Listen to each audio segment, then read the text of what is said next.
നമസ്കാരം, പുതിയ വീഡിയോയിലേക്ക് നിങ്ങൾക്ക് എല്ലാവർക്കും സ്വാഗതം. ഇന്ന് നമ്മൾ സംസാരിക്കാൻ പോകുന്ന വിഷയം കോമ്പറ്റിറ്റീവ് ലെവലിൽ കളിക്കുന്ന ഒരു പ്ലെയർ ഒരു ടൂർണമെന്റിനെ എങ്ങനെ അഭിമുഖീകരിക്കണം, മാനസികമായും ശാരീരികമായുമുള്ള വർക്കൗട്ടുകൾ എന്തെല്ലാമായിരിക്കണം എന്നതിനെ പറ്റിയാണ് ഇന്ന് നമ്മുടെ വീഡിയോ. ഈ വീഡിയോയിൽ നമ്മളോടൊപ്പമുള്ളത് ബാഡ്മിന്റൺ കോച്ച് നാസർ സാറാണ്. നമ്മൾ സംസാരിക്കുന്ന വിഷയം ഒരു കുട്ടി അല്ലെങ്കിൽ ഒരു പ്ലെയർ എങ്ങനെ ഒരു ടൂർണമെന്റിനായിട്ട് പ്രിപ്പയർ ചെയ്യണം, പ്രത്യേകിച്ചും ഒരു last stage of the preparation. ഇത് ശരിക്കും പറഞ്ഞാൽ ഒരു സയന്റിഫിക് പ്രാക്ടിക്കൽ പറയുകയാണെങ്കിൽ അല്ലെങ്കിൽ ഒരു ട്രെയിനിങ് മെത്തേഡ്സിന്റെ ആ ഒരു റേഞ്ചിൽ പറയുകയാണെങ്കിൽ നമ്മൾ സയൻസ് പരമായിട്ട് പഠിച്ച് ഈ പ്രിപ്പറേറ്ററി പീരീഡിനെ 2-3 സ്റ്റേജ് ആയിട്ട് തരംതിരിക്കും. പ്രിപ്പറേറ്ററി പീരീഡ് 1, 2, 3, പിന്നെ പ്രീ കോമ്പറ്റീഷൻ പീരീഡ്, പിന്നെ കോമ്പറ്റീഷൻ പീരീഡ്, അങ്ങനെയാണ് ആ ഒരു സ്റ്റേജ് എടുക്കുക.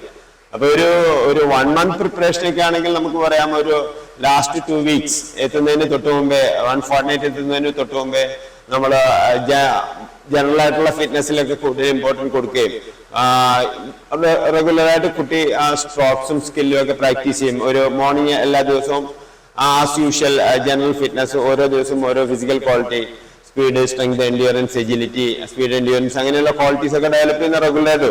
ടൂർണമെന്റ് അടുക്കും തോറും ഇത് പ്രിപ്പറേറ്ററി പീരീഡ് 1, 2, 3 അങ്ങനെ ടൂർണമെന്റ് അടുക്കും തോറും നമ്മൾ ഓൺ കോർട്ടിലെ എക്സസൈസും കൂടുതൽ കൂട്ടുകയും ഇവൻ മൂവ്മെന്റ്സ് ആണെങ്കിലും ഓൺ കോർട്ടിലെ മൾട്ടി ഷട്ടിൽ ഡ്രിൽസ് ആണെങ്കിലും അത് കൂടുതൽ കൂട്ടുകയും ഓഫ് കോർട്ട് കുറയ്ക്കുകയും ചെയ്തു. പിന്നെ ടൂർണമെന്റ് വളരെ ക്ലോസ് ആകുമ്പോൾ നമ്മൾ സ്പീഡ് വർക്കൗട്ട് കൂടുതൽ കൊടുക്കും, സ്പെസിഫിക് ആയിട്ടുള്ള ജനറൽ ആയിട്ടുള്ള സ്പീഡ് വർക്കൗട്ട് കൂടുതൽ കൊടുക്കും. കാരണം എൻഡ്യൂറൻസ് പ്രിപ്പറേഷനൊക്കെ നമ്മളുടെ മസിൽസിലൊക്കെ കുറെ നിലനിൽക്കും. പക്ഷെ സ്പീഡ് പെട്ടെന്ന് സ്പീഡ് എപ്പോഴും ഒരു 2-3 ദിവസം കൊണ്ട് ഇങ്ങനെ ഡിക്രീസ് ചെയ്ത് വരും. ഒരു പെർസെന്റേജ് ഓഫ് ഡിക്രീസ് ഇങ്ങനെ കൂടി വരും. അതുകൊണ്ടാണ് ഈ ടൂർണമെന്റിനോട് അടുത്ത സമയത്ത് നമ്മൾ സ്പീഡ് വർക്കൗട്ട് കൂടുതൽ ഫാസ്റ്റ് മൂവ്മെന്റ്സും അങ്ങനെയുള്ള വളരെ സ്പെസിഫിക് ആയിട്ടുള്ള എക്സർസൈസുകളൊക്കെ കൊടുക്കുന്നത്. അപ്പം നമ്മുടെ ഗെയിമിനോട് ഏറ്റവും ചേർന്ന് നിൽക്കുന്ന എക്സർസൈസ് ആയിരിക്കും last stage of the tournament നമ്മൾ കൂടുതൽ കൊടുക്കുക. അത് കൂടുതൽ സ്പെസിഫിക് ആയിരിക്കും. പിന്നെ ടൂർണമെന്റ് തൊട്ട് മുമ്പുള്ള പ്രിപ്പറേഷൻ എന്ന് വെച്ചാൽ ഒരു 1 week മുമ്പേ നമ്മൾ മാനസികമായിട്ട് ടൂർണമെന്റ് തയ്യാറെടുക്കുക എന്നുള്ള. നമ്മളിപ്പം കളിക്കാൻ പോകുന്നു, നമ്മളെ മാച്ചൊക്കെ മനസ്സിൽ കണ്ട് മുൻപ് നമ്മളുടെ മാച്ചിൽ സംഭവിച്ച മിസ്റ്റേക്സുകളൊക്കെ ഇപ്പം മനസ്സിലേക്ക് ഓടി വരും.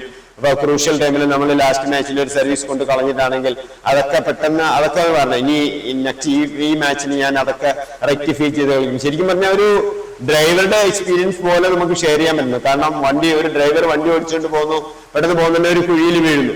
അപ്പൊ അത് അയാളുടെ മനസ്സിൽ ഇന്ന സ്ഥലത്ത് ഒരു കുഴിയുണ്ട്, പിന്നെ ഒരു ഹമ്പിൽ വീഴുന്നു.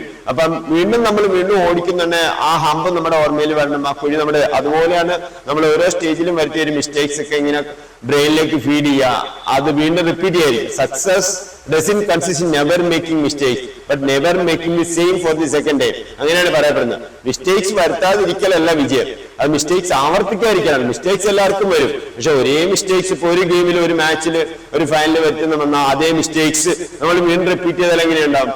അല്ലെ നമ്മൾ കണ്ടിന്യൂസ് ആയിട്ട് 4 സ്മാഷ് നെറ്റിൽ കളയുന്നു, അത് നെക്സ്റ്റ് ടൂർണമെന്റിൽ അങ്ങനെ തന്നെ വരും. അങ്ങനെ വരുമ്പോൾ നമ്മൾ ഒന്നും ലേൺ ചെയ്യുന്നില്ല. ഓരോ പരാജയം ഓരോ ലെസൺ ആയിട്ട് എടുക്കുന്ന കുട്ടികളാണ് പ്രോഗ്രസീവായിട്ട് ഇംപ്രൂവ് ചെയ്യുന്നത്.